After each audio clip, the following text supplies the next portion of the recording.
শাপলা চত্বর হত্যাযজ্ঞে মানবতাবিরোধী অপরাধের মামলায় দুই সাংবাদিক গ্রেপ্তারের ক্ষেত্রে অ্যামনেস্টির হস্তক্ষেপ উচিত নয় বলে মন্তব্য করেছেন চিফ প্রসিকিউটর আমিনুল ইসলাম।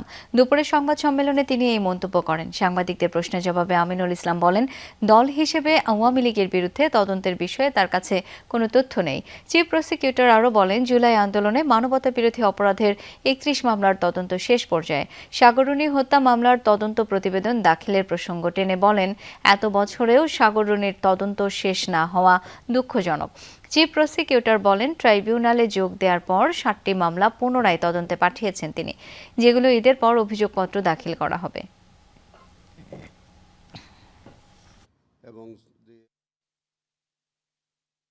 আমাদের যে ভিকটিম মামুন, তাকে দুইবার কিছু বিশেষ বাহিনীর লোকজনের সহায়তায় দুইবার তাকে অপহরণ করা হয়েছে। আজকের যিনি অভিযুক্ত ব্যক্তি, আমরা প্রাইমারিলি তার সংশ্লিষ্টতা পাওয়ার প্রেক্ষিতে আমাদের তদন্ত সংস্থা আমাদের মাধ্যমে একটি আবেদন পাঠিয়েছিলেন। সে আবেদনের প্রেক্ষিতে আজকে আমাদের মাননীয় ট্রাইব্যুনাল তাকে সুনির্দেশ দেখিয়েছে।